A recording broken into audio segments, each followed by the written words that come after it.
నిద్రపోయేటోని లేపొచ్చు, కానీ నిద్ర నటించటోని లేపుడు కాదు, గట్టిగా దౌడ వలగేటట్టు లేకుంటే షౌలు వలిగేటట్టు మంచిగా పొంగిలు బజాయిస్తే లేస్తారు, లేకపోతే లేవరు. ఇది తెలిసిన ముచ్చటనే. సో అందరికి నమస్కారం, మీడియా మిత్రులందరికీ దండాలు. జై తెలంగాణ. సో నేను ఎక్కువసేపు ఏం 2-3 అంశాలు, ఆత్మహత్యలు జరుగుతున్నాయి, మళ్ళా బయటికి వస్తలేవు. నేను ఒక ఆత్మహత్య ముచ్చట కూడా చెప్తా.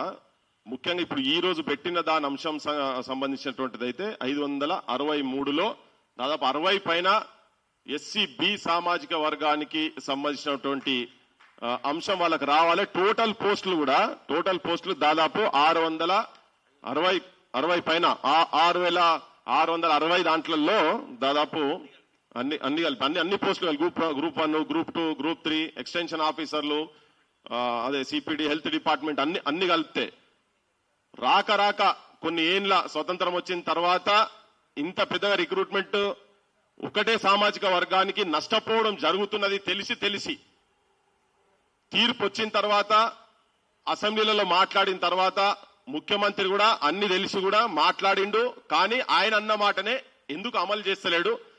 దానికి అమలు చేయకపోవడానికి ఒత్తిడిలా ఏంటో మాకు ఎరకలే, కానీ ఒకవేళ నువ్వు చేయకపోతే కనుక దాని పోరాట రూపాలు కూడా మేము తీసుకుపోతున్నామని చెప్పని చాలా స్పష్టంగా MRPS తరఫు నుంచి కావచ్చు, మాదిగ స్టూడెంట్ ఫెడరేషన్ కావచ్చు, మాదిగ ఎంప్లాయీస్ ఫెడరేషన్ నుంచి కావచ్చు, వాళ్ళందరి తరఫుకెళ్ళి కూడా బయట ఆర్గనైజేషన్స్ గా, ప్రజా సంఘాలుగా మేమంతా కూడా వాళ్లకు తోడుగా ఉంటాం.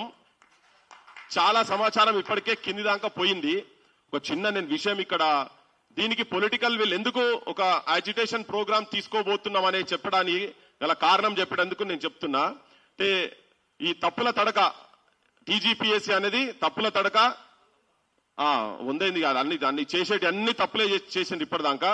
ఈ దీంతో ఏంటంటే నిరుద్యోగులకు తిప్పలు తప్పలేదు, ఎవరైతే పరీక్ష రాశారో వాళ్ళకైతే తిప్పలు తప్పలేదు.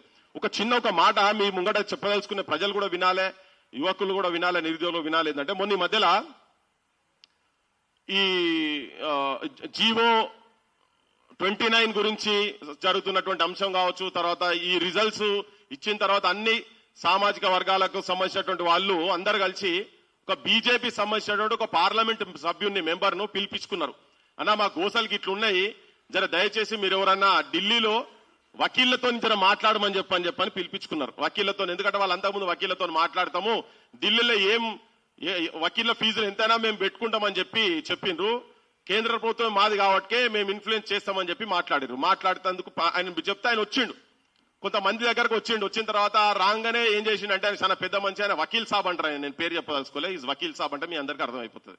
ఆ పెద్ద మనిషి వచ్చి జరిగిన ముచ్చట చెప్తున్నాడు అందరికి, సమాజానికి. వచ్చి చాలా మంది ఉన్న దగ్గర అందరు సెల్ ఫోన్లు బంద్ చేయమని చెప్పిండట.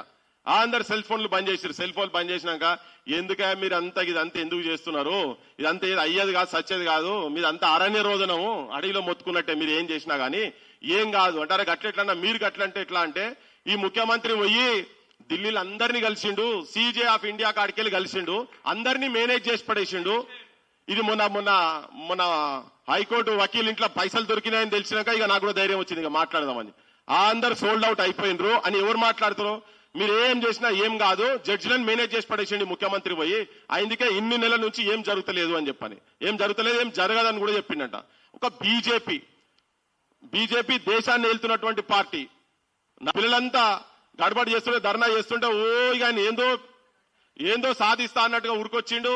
పోలీసులతోనే చెప్పుకుంటారు, నన్ను అరెస్ట్ చేయబోయి అది వాయిస్ కూడా అక్కడిక్కడ వినబడ్డది. అది చేసి తీసుకొని పోతే నిజంగానే వీళ్ళు నిలబడతారు కావచ్చు అడ్డంగా అనుకున్నాం, కానీ ఆయనే సపోర్ట్ చేయలే. ఇక బయట చాలా పెద్ద ప్రచారం కదా, ఆయన తీసేసిరు కానీ ఆయన ఉంటే పేద పొడిసి పాడేస్తారని. ఈ పొడిసి పాడేస్తే పొడుచుడు గిట్లున్నది.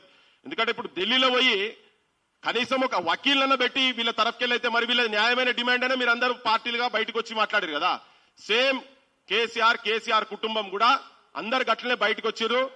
50 లక్షలైనా, ₹1 కోటి గాలి మోటార్లల్లా, స్పెషల్ గాలి మోటార్లు అవసరమైతే పట్టుకొని పోయి మేము మొత్తం మీ తరఫే ఉంటామని చెప్పని వీళ్ళ మధ్యలో విభేదాలు తీసుకొచ్చి పిల్లలను విడగొట్టిండు.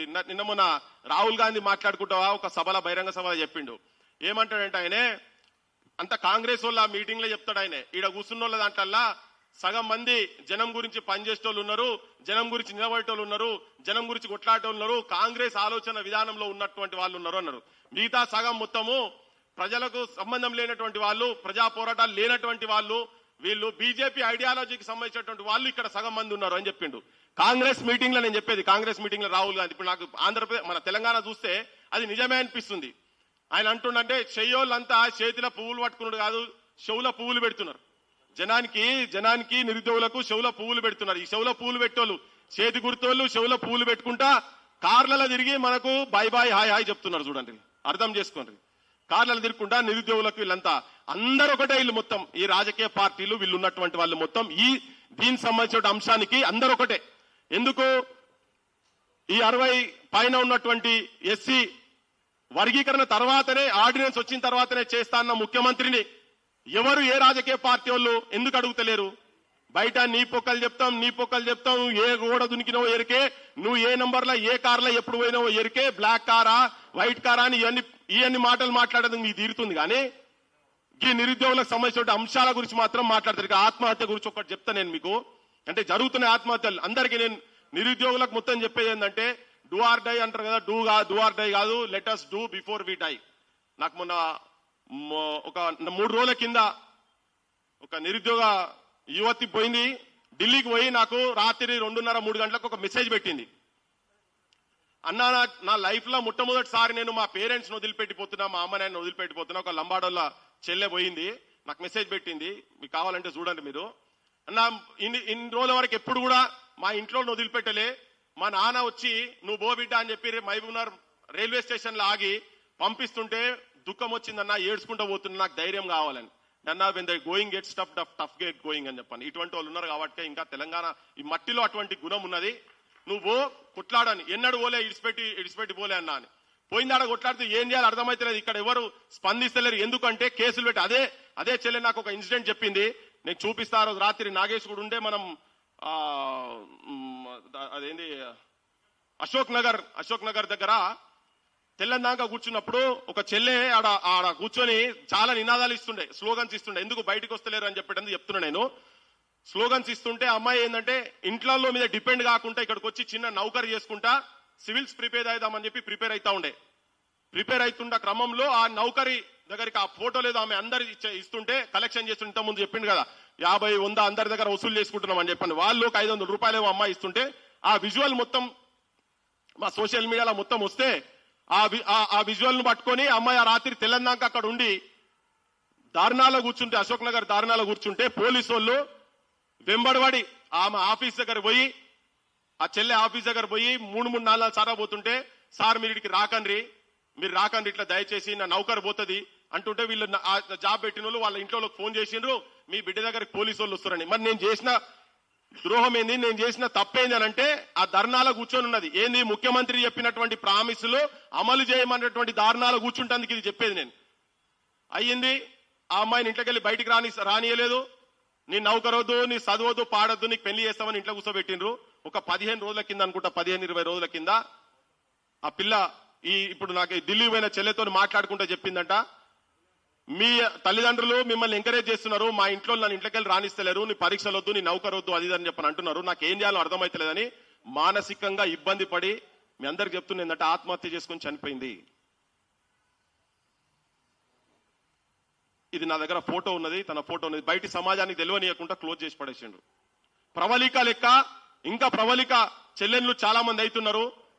అందరు ఎవరికి దమ్ము లేక బయటికి రాలేక కాదు, ఏం కేసులు పెడతారో, ఒక్కొక్కరిని ఎట్లా చేజ్ చేస్తారంటే, గత ముఖ్యమంత్రి కేసీఆర్ ని ఎట్లయితే దమనకాండ చేస్తున్న ఒక దుర్మార్గుడు, ఒక దుశ్శాసనం లెక్క ఎట్లయితే పాలన జరుపుతున్నాడు అని చెప్పని మనం అందరం చెప్పుకుంటూ పోయినామో, ఇవాళ ఉన్నటువంటి రేవంత్ రెడ్డి కూడా ఏం తక్కువ తినలే.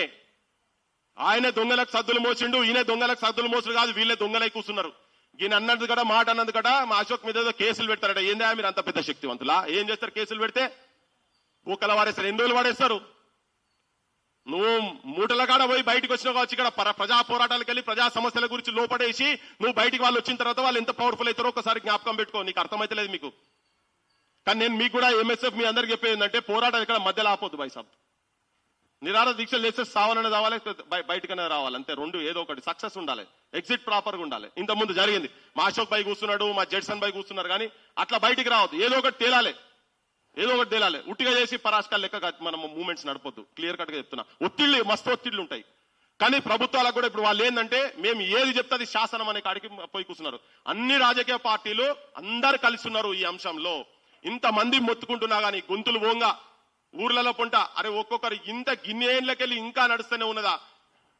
నిరుద్యోగ యువకులకు క్లియర్ గా చెప్తున్నది ఏంటంటే, అందరు ఒకటే ఉన్నారు, మీరు ఎవరిని నమ్మాల్సిన అవసరం లేదు. మిమ్మల్ని మీరు సమస్యల గురించి ఇప్పుడు వాళ్ళు ఢిల్లీకి పోయి కూర్చున్నారు కదా, వాళ్ళకు సంఘీభావం ఏమైనా ఇక్కడి నుంచి మొదలు పెట్టేదాల్సి ఉండేది ఉంటే, మీకు నెట్వర్క్ ఉన్నది, కృష్ణతో కూడా మాట్లాడినా, ఇవన్నీ ముంగటి తీసుకుపోవాల్సిన అవసరం ఉన్నది. తప్పకుండా మేమందరం మీ ఎంబడి ఉన్నాము. మా విటలు ఊకే మాట్లాడుకుంటా ఈయన రాలే ఆయన రాలే, ఎవ్వరు రావాల్సిన అవసరం లేదు. అయిపోయింది అవన్నీ అయిపోయిందంటే సచిన పాములు అవన్నీ. ఇప్పుడు పెద్దగా కొత్తగా వచ్చేది ఏం లేదు. అవన్నీ ఏమేమి పేర్లు చెప్పిన పేర్లు చెప్పదలుచుకోలే. బయటికి అంశాలు వచ్చినప్పుడు జనం దగ్గరకు వచ్చి కొట్లాడినోడు లైవ్ లో ఉంటాడు, లేకపోతే వాళ్ళందరూ సచిన పాముల లెక్కనే. వాళ్ళ గురించి ఆలోచించాల్సిన అవసరం లేదు. కొత్త నాయకత్వం రావాల్సిన అవసరం ఉంది. మేమంతా ఈ అంశం గురించి తప్పుల తడక ఏవైతే జరిగినాయో, లీకేజీలు ఎందుకు జరిగినాయి, ఈ ప్యాకేజీలు ఉన్నాయి కాబట్టి లీకేజీలు జరిగినాయి. లీకేజీలు జరిగినందుకే మీ ఎగ్జామ్స్ పోస్ట్ పోన్ చేశారు. జనార్దన్ రెడ్డికి ఏం కాలేదు, మహేందర్ రెడ్డికి ఏం కాలేదు. ఈ మహేందర్ రెడ్డిని ఇప్పుడున్న ముఖ్యమంత్రి మామూలు తిట్టలే తీసుకొచ్చి ఆయన కూర్చోబెట్టుకున్నారు. ఖాళీ బ్యానర్లు మారినాయి అంతే, ముఖాలు మొత్తం సేమ్ అదే ఆలోచన వాళ్ళు అక్కడ కూర్చున్నారు. ముఖ్యమంత్రి గారు, మేము మీ కాళ్ళు గిల్లు విటల్ ఈ స్టేట్మెంట్లు బంద్ చేయాలి. కాళ్ళు మొక్కుడు గిల్లు మొక్కుడు ఏం లేదు, గల్లాలు పట్టాలి, జుట్టు పట్టాలి, అంతే. ముచ్చటలేదు. ఎవరిని కాళ్ళు పట్టాల్సిన అవసరం ఏం లేదు ఇక్కడ. బికారిగాన్లు ఎవడు కాదు ఇక్కడ, ఎవడు బికారిగాన్లు కాదు ఇక్కడ. కొట్లాడాలి వాళ్ళు. తెలంగాణ అననోళ్ళు, వాళ్ళు తెలంగాణ అన్నోళ్ళు. తెలంగాణ పోరాటంలో ఈ నెత్తురుతో తడిచిన నేల సాక్షిగా చెప్తున్నాం, కొట్లాడ సాధించాలేదు కానీ ఎవరికి బాంచంగిరి చేసేది మాత్రం లేదని చెప్తున్నా. Thank you. జై తెలంగాణ, జోహార్ తెలంగాణ మన వీరులకు. ప్రపంచంలో ఏ మూల ఏ క్షణం ఏం జరుగుతుందో వేగంగా తెలుసుకోవడానికి తొలి వెలుగు వాట్సాప్ ఛానల్ని ఫాలో చేయండి.